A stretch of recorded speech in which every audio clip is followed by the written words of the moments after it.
Okay, ang tema po natin ngayong gabi ay lalong palakasin ng anti-imperialista at demokratikong kilusan sa buong mundo. Sa konteksto po, ang ating bansang Pilipinas ay daan taong napailalim sa kolonyalismong Kastila. Ang kapangyarihan ng bansang Espanyol ay lumaganap at nagkaroon ng malaking epekto sa ating lipunan, ekonomiya, relihiyon at politika. Dumaan din ang Pilipinas ng ilang taon sa impluwensya ng bansang Hapon at pagkaraan nga ay sa imperialistang Estados Unidos na magpasa hanggang ngayon ay daman natin ng kanilang mga pangaalipin. At sa kasalukuyang sitwasyon ay namamayani na ang imperyo ng China na lumalaganap na sa buong mundo. Ano nga ba ang imperialismo at bakit ito ang nangingibabaw sa buong mundo at ang mga maliliit na bansa ang patuloy na kinokontrol nito? Ang imperialismo ay isang pamamaraan ng pamamahala kung saan ang mas makapangyarihang mga bansa ay naghahangad na palawakin ang kanilang kontrol o kapangyarihan sa buong mundo sa pamamagitan ng pagtaban sa pangkabuhayan at pampulitikang aspeto. Ninanais nito na mapanghawakan ng mga rehiyon at makalikha ng isang malaking imperyo. Sa madaling salita ay ang kanilang motibong makalikha ng kanilang mga kolonya, lalo na kung ang mga bansang naisakupin ay may mga taglay na likas na yaman, mga produkto at lakas pantao. Ang mga bansang natural na bagamat may sariling gobyerno ay nagiging kontrolado pa rin ng mga imperialista. Sa ganitong uri ng pananakop ay nalulusaw ang kalayaan ng mga bansang kinokontrol kung kaya't wala ng demokrasyang mananatili at ang nagahari ay ang di pantay na ugnayang pangkabuhayan, pangkalinangan at pangteritoryo sa pagitan ng mga estado. Kaya nga ipinananawagan lagi na mapalakas pa ang sigaw na anti-imperialismo ng mga demokratikong kilusan dahil dapat nang masupil ang pangungontrol at paghahari upang mabigyang layan na ang mga estado at mga bansa na nasa ilalim ng kapangyarihan ng mga imperialista. O Edwin, ito ay sinisigaw na nung araw pa, di ba? Ibagsak ang imperialismo. At siguro sana naman yung mga apo natin, wag nang sumigaw ng ganito, no? Sana lumayan.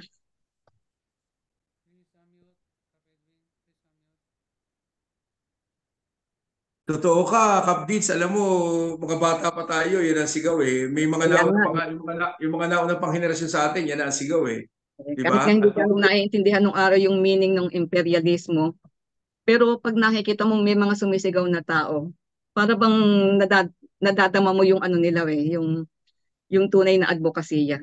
Bakit nga ba Totoo, kailangan mawala na yung imperialista niyan? totoo ka. At ang mabigat dito sa usapin ng imperialismo, eh, hindi lamang iilang tao ang naapektuhan ng masamang epekto nitong imperialismo. Milyon-milyon, maring bilyong tao sa buong mundo ang Buong mundo hinagupit na at nga patuloy parang na ganun. Oo. hinahagupit. Ilan lang ba yung mga makakapangyarihang bansa na yan na kumukontrol sa buong mundo? Totoo ka. Diba? Kaya ngayong gabi, dahil tulad ng ika nga, binasa mo ang ating konteksto at tema na kung saan ating ihimay ngayong gabi kung ano imperialismo, Mhm. anti-imperialista at mga demokratikong kilusan sa buong mundo. So marapat lamang na ang ating maging tagapagsalita at paanahin ngayong gabi ay yung ika nga matuturing natin na eksperto sa Mhm. usaping ito. Kaya ngayong gabi, Mhm. inabala natin siya sa kanyang mga personal na gawain.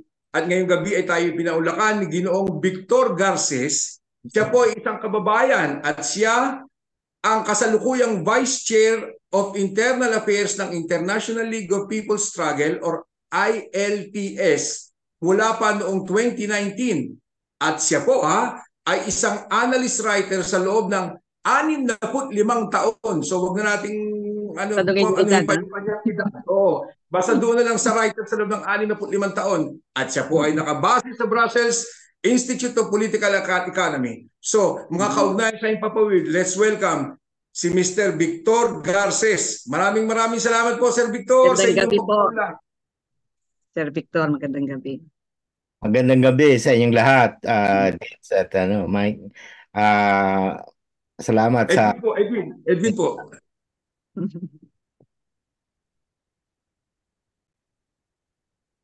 Tuloy lang po.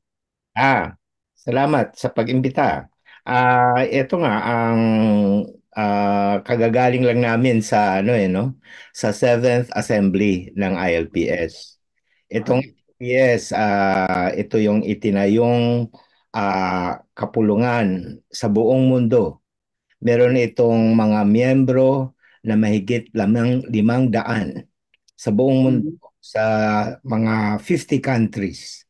at nagpulong kamakailan para pag-usapan yung usapin nga ng banta ng imperialismo sa ating mga maliliit na bansa sa mamamayan ng digdig. So, tulad po na nabanggit namin kanina, ang usapin po natin ay paghimay ngayong gabi kung ano imperialismo, anti-imperialista at mga demokrating polusyon sa buong mundo. At dahil sa usaping ito, siyempre, yung inyo pong samahan ay LPS ang siyang, ika nga, itinuturing natin bantayog sa tungkol sa isyong ito. Para po sa kapakinabangan ng ating mga taga-subaybay, taga-panood dito sa Ugnayan sa Himpapawid, pwede niyo po ba kami bigyan ng konting backgrounder? Ano po ba ang ILPS, International League of People Struggle? At bakit naitaiyo ito at ano ang inyong mga pangunahing layunin? Salamat Edwin. Ang ILPS, itinayo ito noong 2001 pa. Tinayo ito ni na Joe Masison at iba pang mga batikang mga leader na anti-imperialista. Mhm. Ang ILPS ay sa unang kapulungan nito noong 2001 ay ginawa sa Zutphen sa Netherlands. At ang mga pangunahing layunin nito ay labanan ang imperialismo para maitayo ang demokrasya sa iba't ibang mga bansa.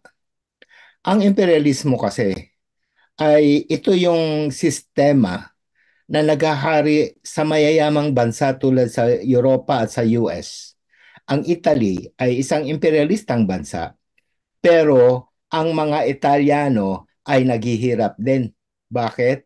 Kasi ang mayayaman, ang mga malalaking burgesya o mga imperialista ng Italia ang siyang sumasakop hindi lamang sa mamamayan ng Italia, kundi maging sa Ethiopia at iba pang mga bansa sa ibang mundo.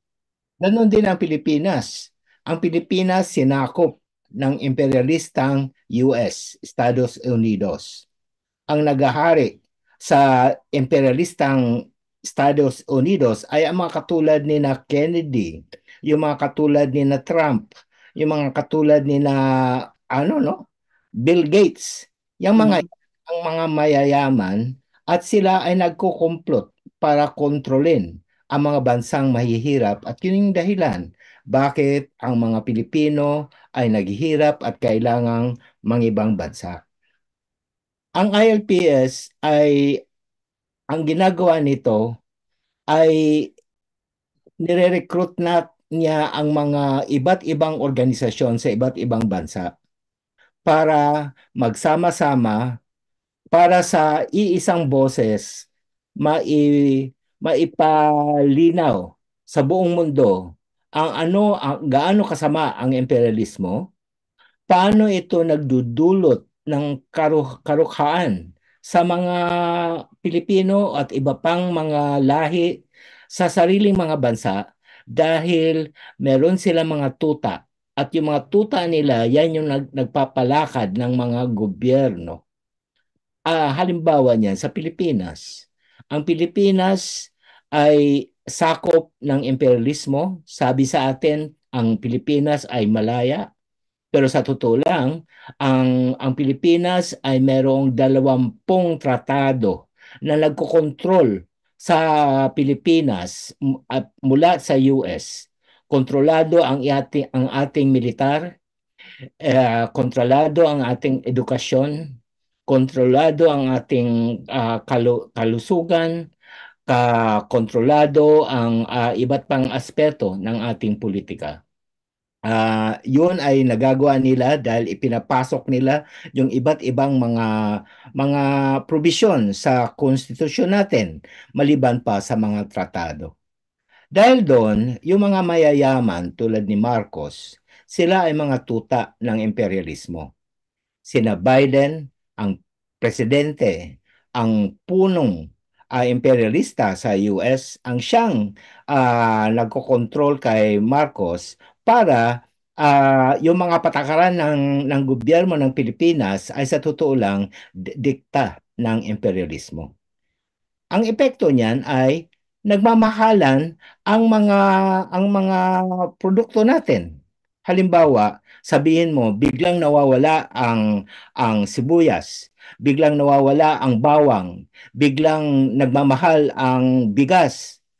At lahat yan, sabihin mo, utos yan ng imperialismo sa pamagitan ng IMF World Bank.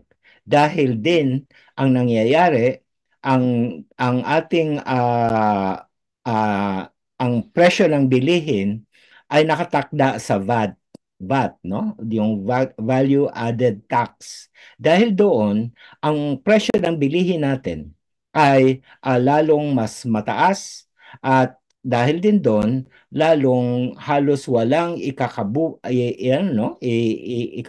ang mga pamilya at naglalabasan sa ibang bansa. Lahat ito, ang pulot dulo nito ay imperialismo. Sabihin man nating si Marcos ay may katungkulan at responsibilidad sa bagay na ito, siya din ay tuta lang ng imperialismo. Nagkukumplot ang imperialismo, si Biden at si Marcos, ang imperialistang US at ang mga mayayamang Pilipino para pahirapan ang mamayang Pilipino. Ngayon, nangyayari yan sa iba't ibang bansa. Halimbawa, Pransya. Sa Pransya, kontrol ng Pransya ang mismong pera ng 10 bansa sa West Africa. Mas Senegal yan, Burkina Faso, Mali, lahat yan, iisa pera nila, CFA. Saan nakontrol yung pera na yan? Sa Central Bank ng Paris. Ibig sabihin, sa imperialistang Frances, kontrolado ang mga bansa dito sa iba't ibang bansa sa Africa. Ganon din halimbawa ang sistema na ginagawa ng Germany. Ang Germany, di mo akalain na ang Poland ay miyembro ng EU, pero ang Poland ay kontrolado ng Germany. Ibig sabihin, ganun din katindi ang kontrol ng Germany bilang imperialistang bansa kahit sa mga bansa akala mo mayaman ng konti, pero ang mga bansa naman sa Eastern Europe ay actually mabababa din ang sahod, di ba? Kaya mga Pilipino bumabagsak sa Poland o sa Hungary tapos lilipat na sa Netherlands. Mas matataas ang sweldo doon. Bakit? Sa Netherlands, isa pang imperialistang bansa din yon. So itong issue ng imperialismo ay dapat pag-aralan natin dahil yan yung nakatago, kumbaga nasa dilim yung kanilang mga kanilang control sa mga bansa natin. Bago po ibato ni Kap Blitz yung kanyang tanong, i-recap lang po natin. No? So ang ILPS po ay tinatag noong 2001 sa Netherlands sa pangungutana ng yumaong si Professor Joe Masison na kung saan ang pangunahing layunin or main objective is kampanya laban dito sa imperialismo. Di po ba? Opo. Okay. So Kap Blitz, your tanong please. Okay, ngayon po alam po natin na ang ating mundo ay dumaranas ng iba't ibang malalaking giyera, gaya nung sa Russia at saka sa Ukraine, sa Israel versus Palestine, at ang ito sa atin, mismo sa ating bansa, yung tumataas na tensyon sa West Philippine Sea, kumbaga sa China versus Philippines na. Sa mga tagpong ito, di nawawala po yung, alam naman natin na may papel dito ang gobyernong US. So, ano po sa tingin ninyo ang magiging epekto ng pangingialam ng bansang US sa mga gyerang ito? Ganito po yon na natalakay na natin na sa esensya, ang intensyon ng imperialismo ay kumapal, no? Magkamal ng limpak-limpak na super tubo. Ibig sabihin sa iba't ibang pamamaraan, pinapahirapan nila ang mamamayan sa mahirap na bansa para kumita sila ng tubo. Ngayon, ang mga imperialista, marami naman sila, di ba? At yung mga imperialista ay nagsama-sama sa G7, pero hindi na nila kayang isama ang China at Russia. Kasi kumbaga, masikip na ang mundo sa kanila, kumbaga. At dahil doon, ang mga imperialista nagsama-sama pero nag-aaway-away din sila. Ibig Mm. sabihin, meron silang kompetisyon. May mga kompetisyon sila na medyo, o sige, hindi masyadong marahas. Pero ang kanilang kompetisyon sa Russia at saka China talagang marahas. At yun yung ganong klaseng kompetisyon na kumbaga agawan na ng mga kolonya, agawan Mm. ng mga ng kumbaga halimbawa no, itong bago halimbawa ang Australia nag-order ng submarino na bilyon-bilyon ang halaga sa Pransya. Tapos nagpakana ang US na ilipat ang order sa UK. Mm. Di ano no, na nasilat ang Pransya pero Agawan talaga. no. Yan yung competition nila, pero friendly competition pa yon. Ang competition with China ay hindi na friendly. Kasi ang China ay talagang mas malakas at kinatatakutan ng lahat. Dahil mas, halimbawa, sabihin mo na ang China ay dito sa Europa, meron tayong mga ano dito, 'di ba? Mga bullet train, 'di ba? Yung Mm. high speed train. 'Di ba? Magtatayo ng bago mula sa Italy papuntang papuntang Romania yung high speed train at iba pa. Pero sa totoo lang, ang pinakamahusay na mga high-speed train ay sa China. Ibig Mm. sabihin, natatalo ng China yung iba't abang espeto ng kanilang ekonomiya. At dahil doon, nakikita mo na ang China ay malakas din ang kanyang pakikipag-relate sa iba't ibang bansa sa Africa, sa Latin America. Ginagamit niya yung kanyang investment at yung kanyang aid di umano para agawin ang impluwensya ng US at Mm. punta sa kanya. Dahil doon, naiinis ang US. At ang US ngayon ay may patakaran na ang tawag nila constriction. Constriction na tinitira nila ang Russia at China dahil yan yung kanilang mga karibal. Ang Russia halimbawa, tinira nila ng sangkaterbang mga ano no, mga Functions. sanctions. May financial sanctions, merong military sanctions, may trade sanctions, at sukdang isanction nila yung mayayaman na mismo mga individual na mga na Ruso para maano no maggumuho ang gobyerno ni Putin. Ganon din ang ginawa nila sa China. Pero medyo hirap silang mag-sanction sa China kasi medyo madulas ang China. So ang ginagawa nila ngayon ay pinapalibutan nila ang China. Isang constriction policy na meron silang tinatawag na halimbawa first island chain dito sa Japan, South Korea, Taiwan hanggang Pilipinas. Lahat ito ay paghahanda sa digma. Sa Mm. Middle East at saka sa Ukraine, pumuputok na ang digma. Kasi yan ang digma, sabihin mo, paano nagkadigmaan? Kasi di umano in-invade ng Russia ang Ukraine. Sa totoo lang, napilitan ang Russiang i-invade ang Ukraine kasi ang Ukraine ay nanggugulo sa Russia. Merong patakaran, meron silang agreement noong 2013, no? Yung treaty sa Belarus kung saan dapat neutral ang Ukraine. Pero ang Ukraine hindi. Naging ano siya, nang uupat siya ng digma. Ganyan si Zelensky. Actually, medyo walang hiya si Zelensky. Ano po yung nang uupat parang nang po-provoke? Ganon. Provoke sila. Mm. Tapos palalabasin nila na actually ang ano no, ang Russia ang nagpo-provoke dahil inagaw ng Russia ang Crimea at iba pa. But ang kung titingnan mo yung history, actually ang nagsimula ay sina Zelensky.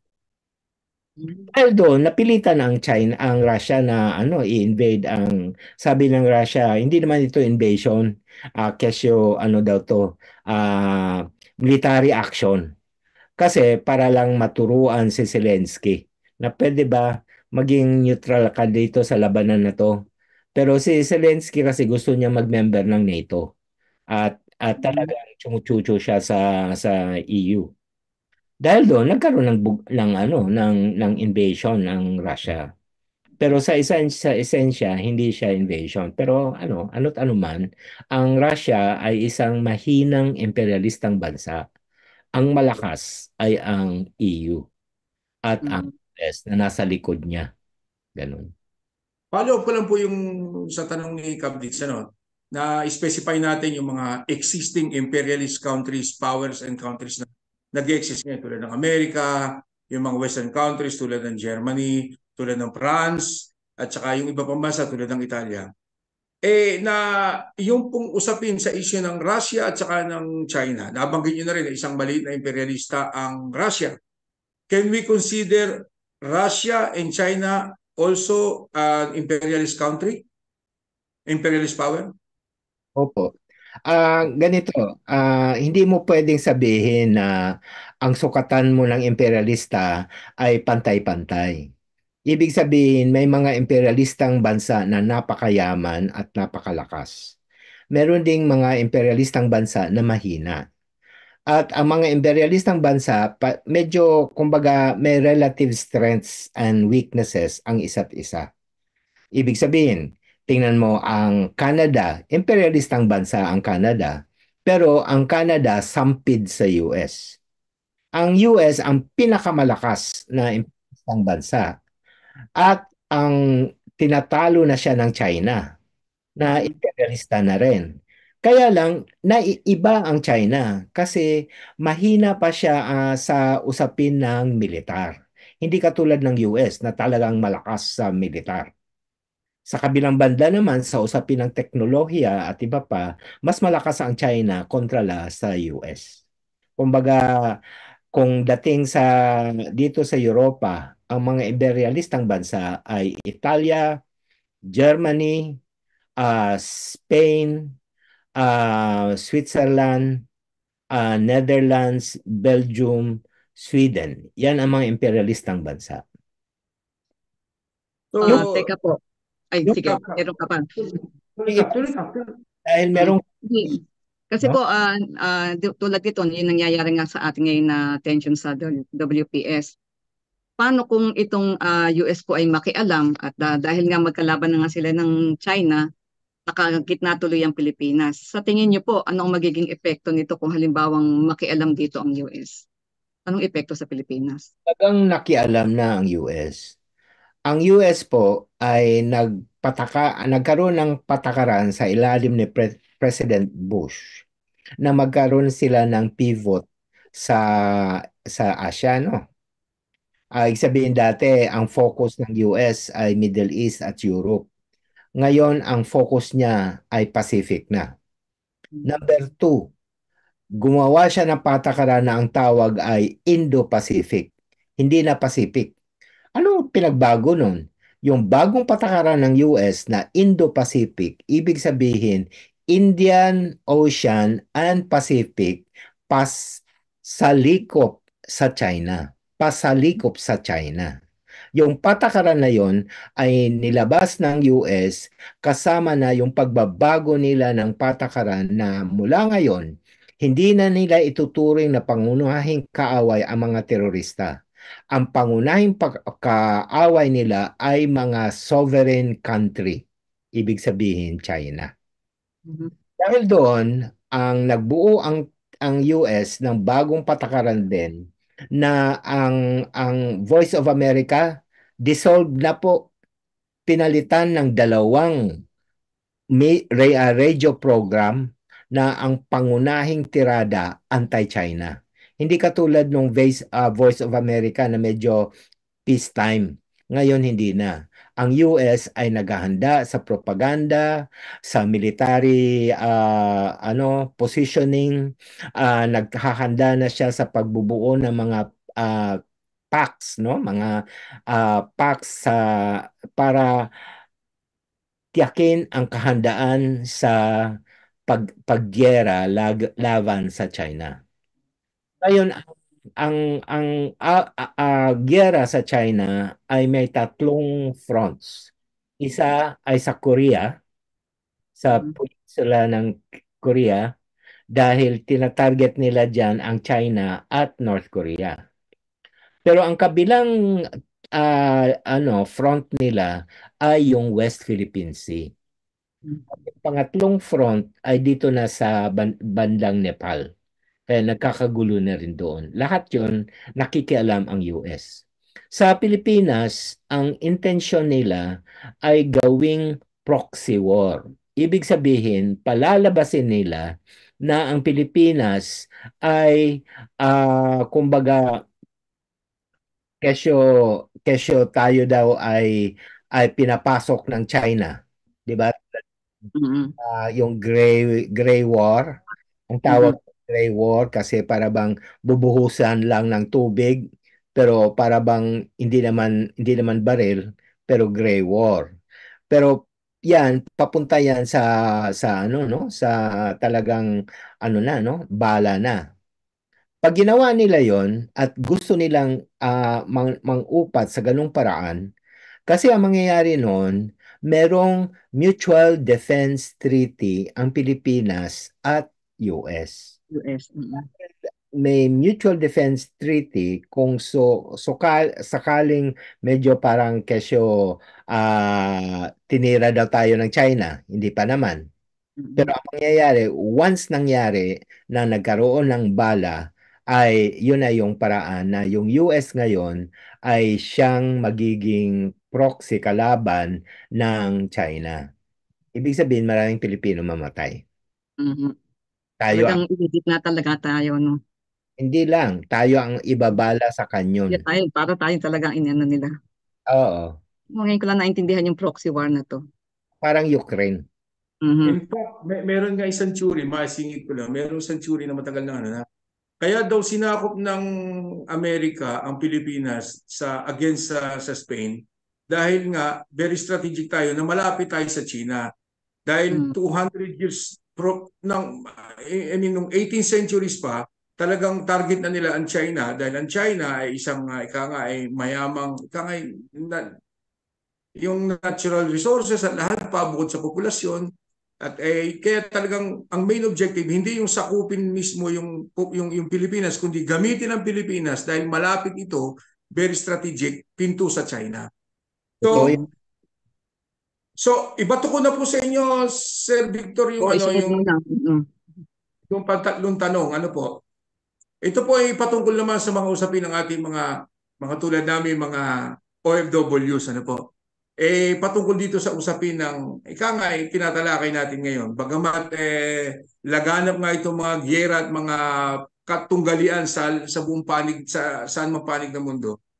Kahit kaliwat kanan po ang mga giyera nagaganap sa ibayong dagat, hindi pa rin napipigilan ng sapilitang paglisa ng ating mga kababayan upang makipagsapalaran sa ibang bansa kahit sa banta o dumaranas ng giyera ang mga bansang sa pinupuntahan nila.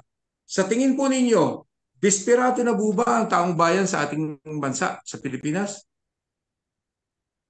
Meron akong konting kwento. Opo, In, sige po. Go ahead. nung nagkaroon ng digmaan sa Beirut, tandaan nyo, mga Mhm. 5 taon na yata nakalipas.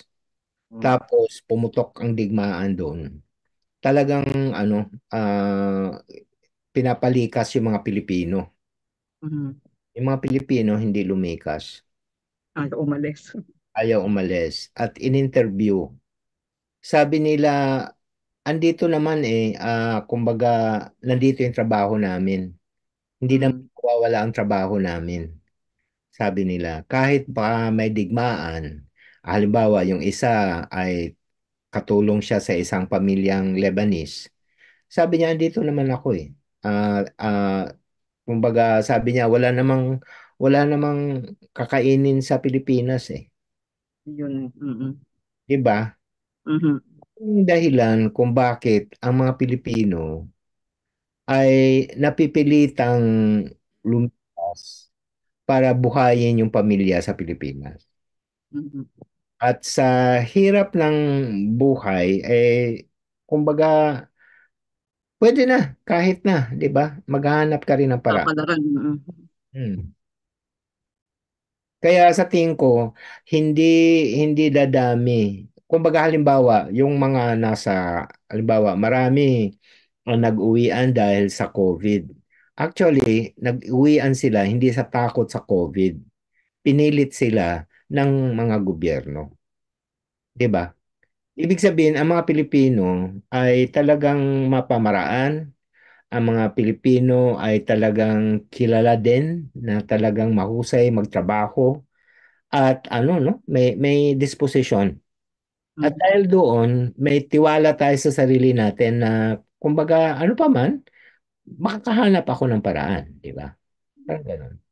Kaya bihira yung umuwi kahit digmaan. Tingnan mo nangyari sa Gaza, sa Israel. Marami pa rin Pilipino ang nag-uwian dahil nag-asawa na kasi ng ano, Hindi din nila maiwan yung pamilya nilang doon, yung ano wala talaga, sila ng pamilya. titisin doon. Oh, ganun. So, ibig po sabihin, kahit pa anong sitwasyon ang kinakaharap ng ah, mga manggagawa nating migranteng Pilipino saan man panig ng mundo, tulad nga po nung binigay niyo example, mismong sa Lebanon, kahit na ika nga, binobomba na sila, hindi pa rin nila maiwan-iwanan out of desperation dahil tulad nga nabanggit din ninyo, ang kanilang katwiran, ano nga naman kung uuwi sila, wala silang kakainin, di ba nga? Wala Mhm. silang ikabubuhay na kung saan mas mahirap ang dadanasin ng pamumuhay. At mabanggit ko lang talagang hahanga ka sa ating mga kapwa Pilipino. Kami, tulad namin ni Cabdix dito, hindi naman namin dinadanas yung mga ganun. Nakakahanga ang mga kababayan natin na talagang isinusugan nila ang buhay at karamihan sa mga yan mga kaugnayan, kababaihan yan mga Mhm. kababaihan yan na walang takot na hinaharap yung mga bomba, yung ika nga ultimong yung kalalagayan ng sarili nilang buhay ay sinasakripisyo nila para lamang patuloy na kumita at nang sa ganun ay patuloy nilang mabigyan, mapadalhan ng remittances ang kanilang mga mahal sa buhay. Ganun, ganun ka-desperado ang mga kababayan natin. At kaya kung meron mang patuloy na nananatili sa mga magugulong lugar na yan, huwag natin ipagtaka na patuloy pa rin may mga Pilipino umaalis ng bansa na walang takot kahit na meron silang, alam nila na yung pupuntahan nila ay delikado at maaring magkaroon sila ng sitwasyong hindi maganda. So, Kapdits, pang-apat na tanong. Sir Victor, yung ikaapat na tanong, no? Alam po naman natin ang imperialismo ang pinakamataas na antas ng kapitalismo. Mas malala pa nga sa pagsasamantala at karahasan. Ngayon, paano po natin na ito masasawata at anong sistema ang maaaring iluwal pagkatapos ng kapitalismo? Naku, kailangan maunawaan ito ng iba dahil maraming tanong dito. Ah, sa totoo lang, ang imperialismo nga, sabi nyo nga, ay huling yugto ng kapitalismo. Ngayon, bago nagkaroon ng kapitalismo, may feudalismo. Mhm. O mag-feudalismo, nagkaroon ng panahon ng barbarismo. Yung panahon ng barbarismo, yan yung tulad nung ano no, panahon ng mga Julius Caesar sa Mhm. Italia, di ba? Yan yung Mhm. panahon ng slave, barbarian kingdoms. Pagkatapos nung nagkaroon ng kumbaga mga dalawa o tatlong siglo ang barbarismo. Ang feudalismo ay umabot ng 2 siglo. Ang kapitalismo wala pang 1 siglo, 'di ba? 18 ang kapitalismo nagsimula 1800s eh. So 1900s, 2000. So ibig sabihin bata pa ang kapitalismo. Mhm. Ngayon, dadaan pa ito sa ilang mga proseso. Pero naghihingalo na ito. Ibig sabihin sa paghihingalo nito, may dadaan ng iba't ibang mga kumbaga hindi naman yan iisang kung tapos ng imperialismo, papalitan na siya ng iba pa. Ang papalit sa kanya ay sosyalismo. Pero kung paano yan mangyayari, ay depende yan sa mga sigalot, no? Kasama rin dyan yung usapin ng pag-unlad ng kabubuhay, ikakabubuhay. Ibig sabihin nun ang teknolohiya. Ang teknolohiya ay actually important na mga bahagi or siya yung hudyat ng sosyalismo. Dahil ang teknolohiya ay siyang bahagi ng bagong lipunan ng sosyalismo. Kaya lang, ayaw bitawan ang ganong teknolohiya para sa mamamayan. Kinakangsakapan siya para sa tubo ng kapitalismo. So yung digital technology, yung AI, yung mga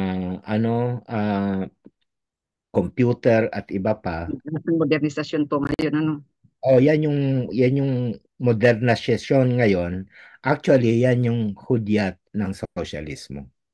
Kaya lang hindi siya makakatungo sa sosyalismo kasi merong nagkokontrol. At yan yung Mm, imperialismo. Ayun. Bago ko po ibati yung ating panglimang tanong, merong ika nga gustong ipatanong si Father Aris. Medyo ibabalik natin dun sa usapin ng West Philippine Sea. May connection po ito sa China, sa relasyon ng China at saka sa Pilipinas. Recently, kahapon yata, meron pong pinirmahan na parang kasunduan ng Pilipinas at Japan, yung pong RAA, between Philippines and Japan. Meron na po bang position dito ang ILPS, Ma'am Sir Victor? Oo, pero hindi pa namin nilabas ang aming statement sa bagay na yan. Okay po. Ano, Okay po. So, kung tingnan natin, actually, bahagi ito lahat ng war preparations. Ibig sabihin, kumbaga, isang bagay na meron kang mutual defense treaty between the Philippines at saka US. Kaya lang para mapasok ang Japan sa digma at ang gusto ng US, alam mo ang pansanin nyo, sabi ni Joma, kung balikan mo ang digmaan, talagang ginagamit ng US yung mga ibang lahi. Ibig Mhm. sabihin, kung magkakabidigmaan sa West Philippine Sea, ang gusto nila, ang mamamatay, Pilipino at Hapon. Mm. Hindi mga kano, kumbaga. Kaya kailangang ipasok ang Japan doon sa equation. Kaya meron silang peace treaty. Ganun. So, in connection po doon, tulad na bagay natin kanina, meron tayo bukod doon sa DFA na nag-exist nating treaty, tratado sa US, meron din tayo sa Australia. So, yun nga, yung sa Japan. Bukod po doon sa posisyon ninyo, pwede nyo kami bigyan ng konting opinion. Ano yung implikasyon nito sa seguridad? Kasi tumitindi yung bangayan ng US at China. At Hmm. pinag-iikin na rin ng mga bansang China, Russia, North Korea, Brazil at India ang kanilang mga alyansa. Paano po ito makakaapekto? Ika nga, dun sa seguridad ng ating bansa.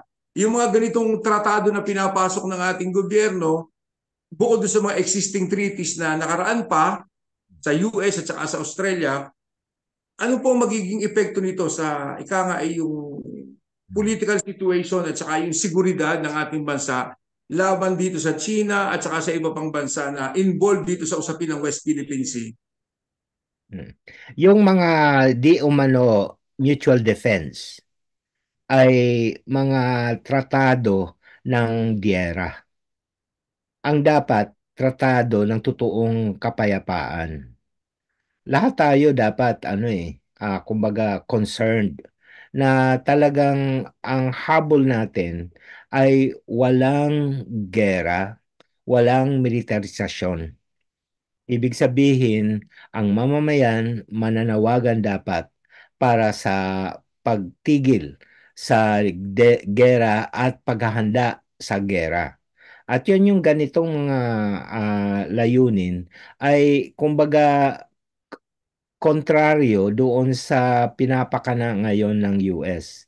Alam mo ba na ang US ngayon ay binabayaran ang mga media sa Pilipinas para ano no pinapa pinapalampot nila ang paraan ang ano ang lupa para magkaroon pa ng anti-China na posisyon at sa kabilang banda naman ay magiging mabilis na makakreate ng tinatawag nating war hysteria. Ibig sabihin yung nangyayari na ngayon na parang ay digmaan na mga ganun ano. Dapat labanan natin 'yun. Kasi hindi simple ang digmaan at i- wag tayong umasam sa digmaan. Ang ano pa man, ang dapat ibagsak mo yung mga nakikidigma. Ibig sabihin, ibagsak mo si Marcos, ibagsak mo yung gobyerno ng US. Kasi sila yung naghahanap ng digmaan. Ang layo natin ay mabuhay ng mapayapa. Ganun. Yun po mga nag-instigate ng giyera sa ating mga kababayan. Marami kasi mga politiko sa ating bansa. Halimbawa, yung parte ng mga grupo ni Duterte na nag-instigate, kaya tinataniman ng takot ang ating mga kababayan na kung ganito, ganito, bubumbahin tayo ng China. Ika nga papasukin tayo. Imbis na ika nga pakalmahin ang ating mga kababayan at bigyan ng karagdagang ika nga mas maging maigting yung pagiging nasyonalismo ng ating mga kababayan, lalo pa nila pinag-iigting, binibigyan ng takot, pangamba, na anytime papasukin tayo, bubumbahin tayo, maraming mamatay. Ano pong opinion dito? Kasi, tulad nga na sabi ninyo, yung mga gusto ng giyera, labanan natin. Yung mga nag-i-instigate naman ng giyera, tulad ng mga politikong ganyan, na kung saan ang interest naman ay personal lamang, paano po natin ilalabanan yung mga ganitong gawain na imbis na makatulong ay mas nakakaperwisyo sa isipan at pangamba ng ating mga mamamayan. Oo. Kasi kumbaga una, niluluto nila ang China tulad ng issue kay Guo at iba pa. No, para bang niluluto nimo ang mga Pilipino, ang mga Chino na Philchay kasi bahagi na siya ng anti-China hysteria. Ngayon, dapat ang ating nasyonalismo ay dapat nakabatay sa karapatan ng mamamayan at kagalingan ng mamamayan. Hindi yung huwad na nasyonalismo na talagang walang ano lang, di ba? Fake na patriotismo. Sa atin, ang totoong patriotismo ay nakaluklok sa bayan, sa mamamayan. At yung mga politiko natin ay mga bayaran din naman yan eh. Kumbaga ginagamit sila para maghasik ng takot sa digmaan, maghasik ng takot sa China para sabihin na o sige, idigmaan ay magdigmaan na tayo laban sa China. Hindi nila na-realize sa mamamayan, kumbaga hindi nila na-realize na actually yung digmaan na ganun ay tayo din lang naman ang niluluto sa sarili nating mantika, di ba? Para bang yun lang ginawa kang cannon fodder sa ganun. Ngayon po, May kapit. kasi may mga tanong din dito sa Oo ano nga, oo natin. nga, oo nga. Pakibasa ka, please, pakibasa. Dito, yung isa kay Caprin, malaki daw po ba ang posibilidad na magkaroon tayo ng giyerang nuclear between US at China? Sa, Parang tut- panakot ito eh. sa totoo lang, maliit ang tsansa ng gerang nuklear. Ang dahilan ay kumbaga sa usapin ng patas. Sa usapin ng sino ang may hawak na nuclear arms ay actually patas sila. Mhm. Mas mataas pa nga yung Russia at China versus US. Dahil doon, kumbaga nagkaroon sila merong actually ang US nagdagdag ng mga bagong armas nuclear. Isa yung mga malalaking klase, pero lumikha din sila ng ibang klase ng mga armas nuklear na mas maliit, no? Kumbaga, pang ano lang, maliit, isang syudad lang, mga ganon. So, iba't ibang klase. So, matindi yung, ano, no? Yung ganong klaseng armaments, no? Yung arms race na nuclear. But on the other hand, it cancels each other off away.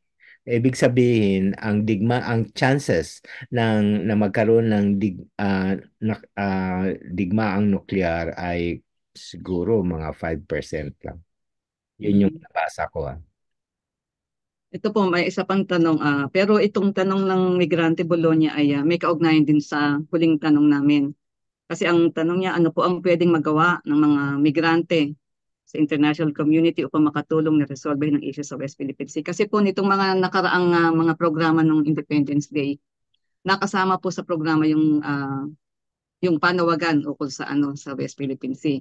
Ito na po yung huling tanong namin kaya may kaugnayan nga yung sa Migrante Bologna. Sa gitna po ng mga sigalot na dulot ng mga imperialisang bansa sa pamumuno ng US, ano ang mahalagang papel namin bilang mga migrante na pwede namin gampanan para patuloy na lumaban tungo sa ganap na paglaya ng ating bayan at makapamuhay ng maginhawa at siguro sa ating bayan mismo?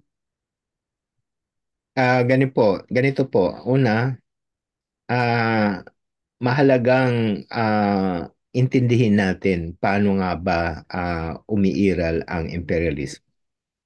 At kasabay nito, maunawaan natin ang sitwasyon ng Pilipinas dahil yung ganong klaseng pag-unawa ay nagbibigay ng tatag sa bawat isa sa atin. Kaya yung unang dapat gawin, mag-aral.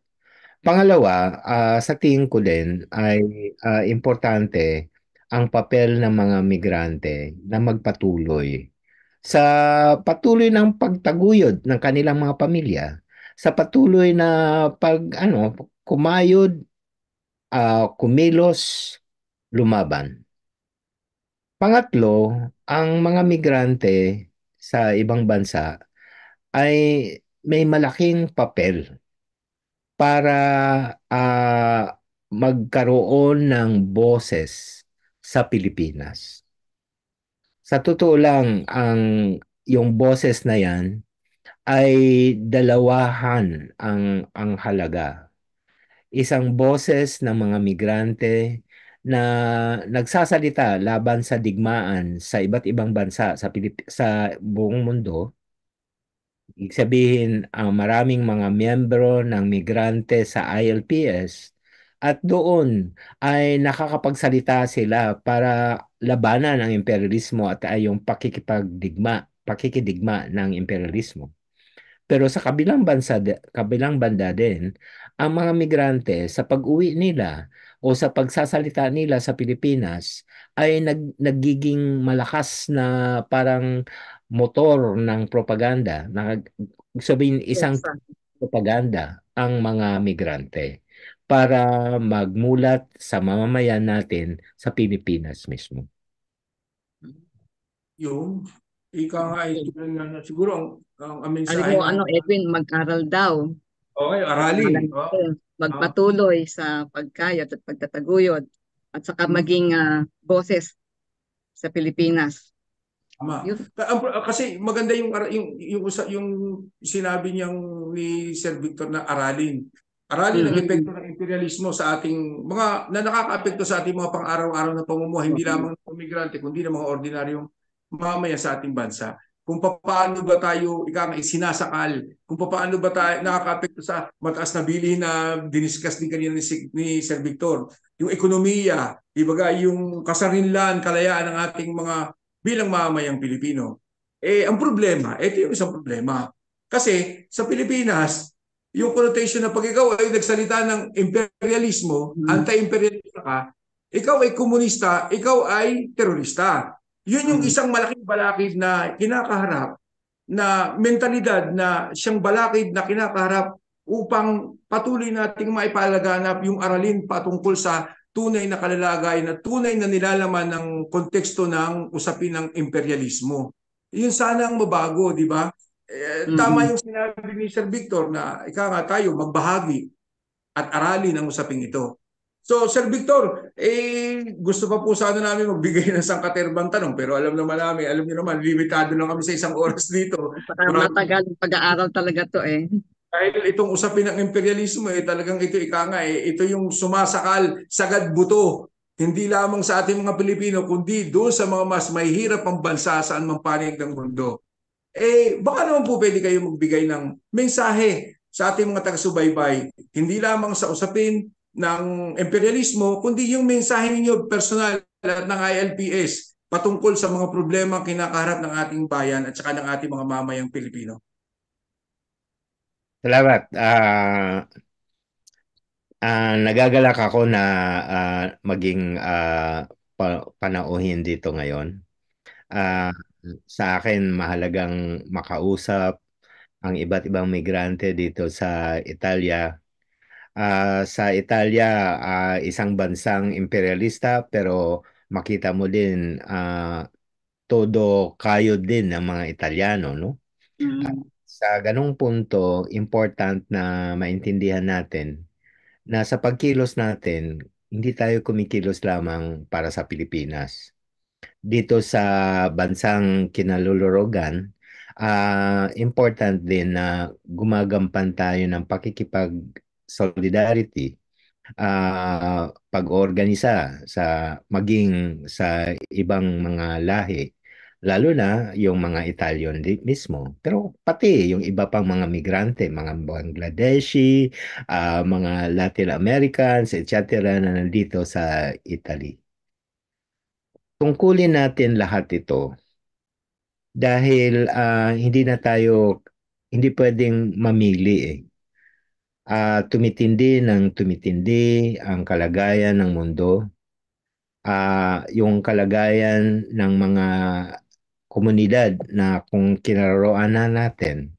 Ganon din sa Pilipinas. So sa isang banda, may tungkulin tayo sa Pilipinas, sa pamilya natin, at sa pag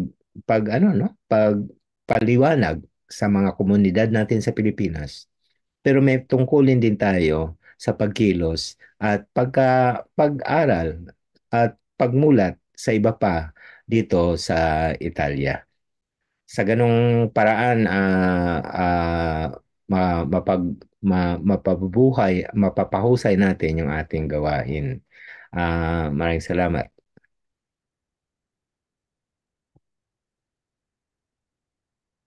Ang pasasalamat po ay sa bahagi namin, Sir Victor, at nawa sa mga sa susunod pang panawagan namin na kayo'y maging panahuin at ika nga ay magbigay linaw sa mga usapin ng lipunan na nakakaapekto sa ating mga kababayan, hindi lamang sa Pilipinas, gayon din sa mga migrante, ay patuloy kayong magbigay ng kangay konting oras para maging bahagi ng aming programang Ugnayan sa Ipapawid. Ang Although, aming po lubos na pasasalamat at although, malaking karangalan Talagang po. ugnayan na to, no? salamat din, Edwin, that's it. Maraming Maraming salamat po. salamat po. Hanggang sa susunod, Sir Victor. Mm. Magandang gabi po uli.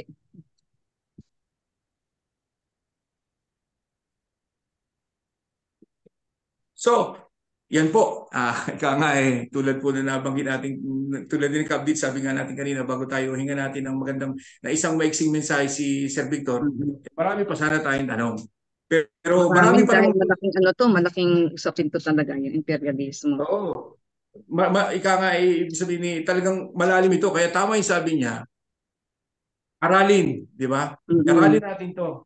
Ika nga, kahit sa edad natin ito, lalo na sa mga kabataan pa na sumisibol ngayon, mas mabuting ika nga, magkaroon sila ng panahon na ika nga ay aralin at ika nga i-research kung ano ba itong usapin ng imperialismo, kung paano ba ito nakakaipito. Pasasalamat na rin dun sa mga demokratikong kilusan na nandyan pa rin talaga at patuloy na nagtuturo, saka patuloy pa rin sa kanilang ginagawang paglaban dito sa imperialismo. Huwag tayong matakot dahil alam naman natin na ang edukasyon at pag-aaral isang bagay na importante at bahagi ng karapatan natin bilang mga ordinaryong mamayan saan mang panig ng mundo. Kaya may karapatan tayo na tuklasin kung ano ba ito mga ito. At doon natin babalansin kung ano ba yung tama at mali, di ba, Kabits? Oo. Hindi yung makikisigaw ka lang kahit di mo naiintindihan. Kailangan habang Maraming sumisigaw ka, alam mo yung sinisigaw mo kung ano. Totoo yun, marami nakikisigaw-sigaw lang tapos hindi naman alam. Ika nga eh. Hindi, mo kaya yun, pinupunta. nagiging puno na rin kasi sa atin yun eh. Bakit daw nakailang palit na ng gobyerno ng Pilipinas, bakit iyon at iyon pa rin ang sinisigaw natin na tuta, tuta iyan ng mga imperialista. Kasi hindi natin gaanong naiintindihan bakit sila naging tuta. At paano mong babaguhin ang sigaw? Ay kung yun ang realidad at yun ang katotohanan. Oo, at Di ganun ba? pa rin naman Na kung, talaga nangyayari. Wala pa rin pagbabago, di ba? na kung saan yung nakaraan, yung pa rin ang nangyayari sa kasalukuyan. Di ba? Kung ano yung nagpahirap at sumikil sa atin sa mga nakaraang panahon, yung pa rin yung patuloy na sumisikil ngayon sa ating kasalukuyang panahon. At kung hindi natin hindi tayo patuloy na sisigaw at magsasalita, abay hanggang sa mga susunod pang henerasyon na papalit sa atin, ay mananatiling takal, di ba?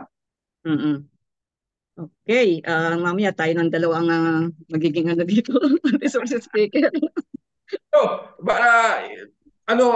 ibig sabihin panawagan muna tayo, no? Ha? Okay, sige, ikaw na sa panawagan.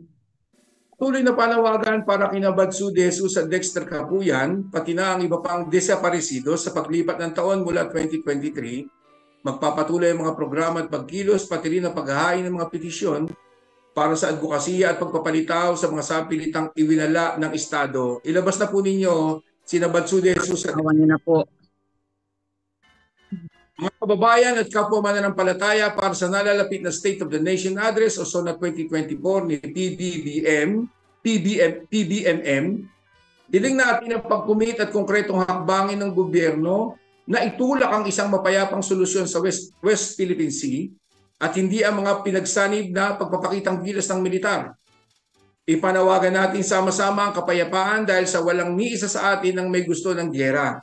Kaya sa darating na ika-21 ng Hulyo, alas 10 ng umaga, araw ng linggo, magsasama-sama po tayo sa isang misa ng sambayanan para sa kapayapaan ng soberenya ng Pilipinas na gaganapin sa simbahan ng Basilica di Santa Pudenciana, Centro Pilipino, Via Urbana, Rome, Italy. Number 160 po, Via Urbana 160, Rome, Italy. At taos-puso po tayo nakikiramay ang kabuuan po na ugnayan sa Himpapawid at lahat ng ating mga kasama. Pakikiramay kina Gina Ditz de Jesus sa pagpanaw ng kanilang pinakamamahal na ina. Siya po ay pumanaw sa edad na 101 years old. Pakikiramay po sa buong pamilya mula sa ugnayan ng Himpapawid sa Roma. At tulad po ng ating laging panawagan, laging subaybayan ang ugnayan sa Himpapawid ng Radyo Roma tuwing Huwebes, 9 hanggang 10 ng gabi. Ay, Kapdits, bago tayo mag-proceed, kung ano meron ka dyan listahan kung sino ating mga nakasama ngayong gabi na dito sa ating live episode. Magpapasalamat muna po ako sa lahat ng mga nakiramay para po sa panalangin at suporta para po sa aming pumanaw na ina, si Inang Hubing de Jesus, at sa linggo po ang kanyang libing at may misa po. Isa pa rin pong panawagan dahil sa susunod pong linggo, July 2021 ay magkakaroon po ng mobile consular service sa Bologna at ito po ay gaganapin sa Polisportiva Pontevecchio via Carlo Carli 56 at magpunta lamang po tayo dun para sa serbisyong konsular. Ngayon po, kung sino man po yung mga may kaarawan, binabati po namin ng happy birthday sa mga may anibersaryo. Maligayang anibersaryo po sa inyong lahat at sa mga may pesta. Samantalahin ko na, batiin ko yung aking anak na si Ramon Francisco Happy na birthday, magbe-birthday na yung kanyang ika-29 sa 23 ng July. At siyempre sa aking manugang, yung kanyang esposa na si Kate sa 29 naman ng July.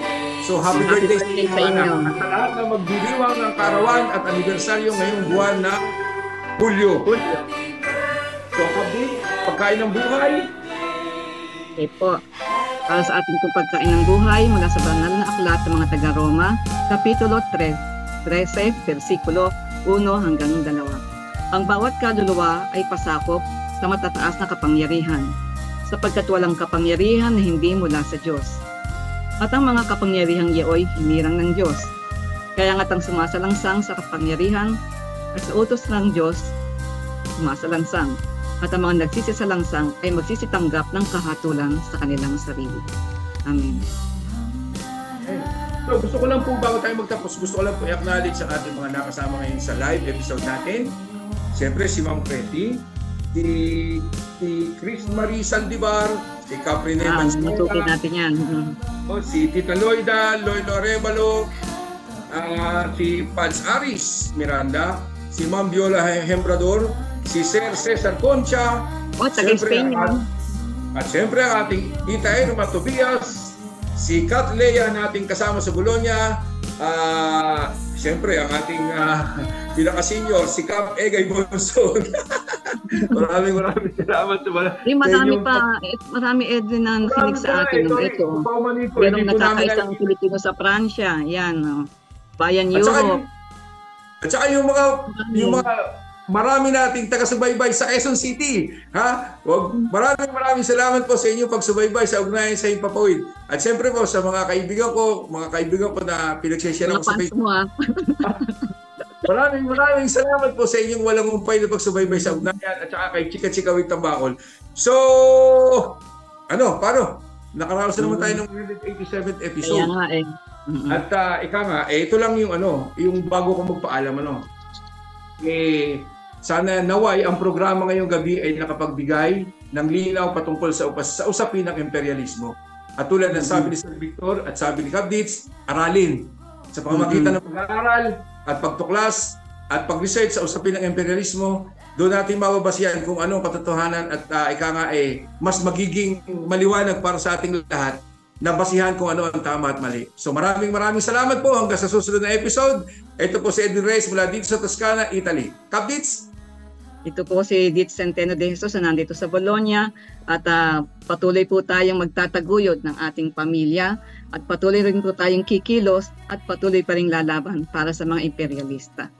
Laban sa mga imperialista. Ayan po. Kaya salamat po kay Sir Victor sa pagbibigay linaw sa usaping ito. At alam ko pong darating din yung iba pang mga speakers natin na magbibigay din ng linaw sa mga issue. Abangan po ninyo ang mga susunod na mga episodyo.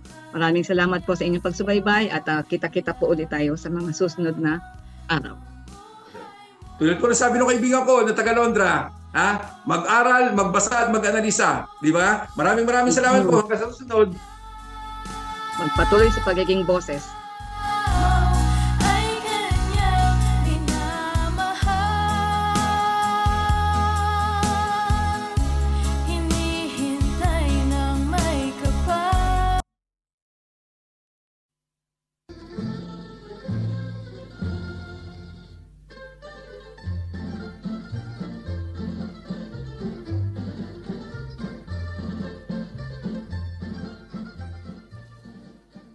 Ang ugnayan sa Himpapawid ay inihandog ng umangat ang ugnayan ng manggagawang migrante tungo sa pag-unlad.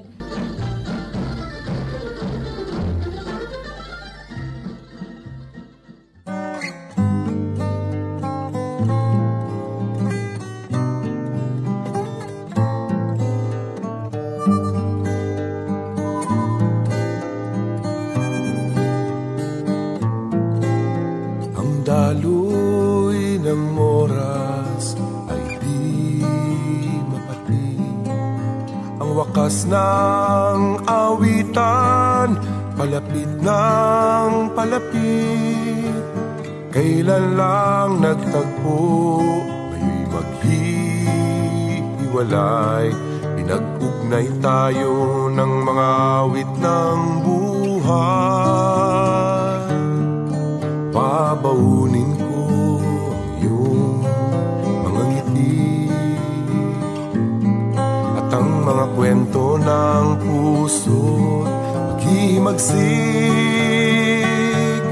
At kung hindi man tayo muling magkita, awitin natin ang awit ng paglaya. Hanggang sa muli, mahal kong kasama. Hanggang sa muli, sa pakikibaka. Ang mga hakbang natin ay magkaugnay at wala tayong ibang hangad kundi tagumpay.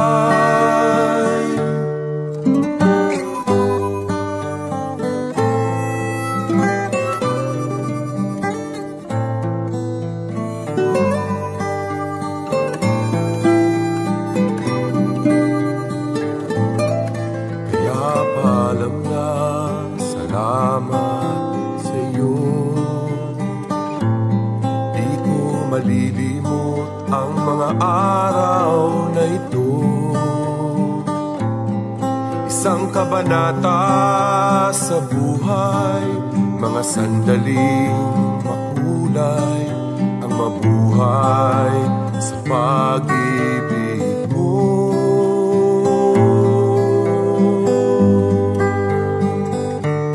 Hanggang sa muli, mahal kong kasama.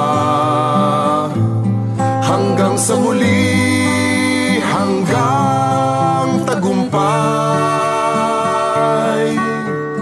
Ang mga hakbang natin ay magkaugnay. Pinag-ugnay tayo ng mga kwento ng buhay. Kaya paalam na, salamat sa iyo. Di ko malilimot ang mga araw na ito. Isang kabanata sa buhay, mga sandaling makulay, ang mabuhay sa pag-ibig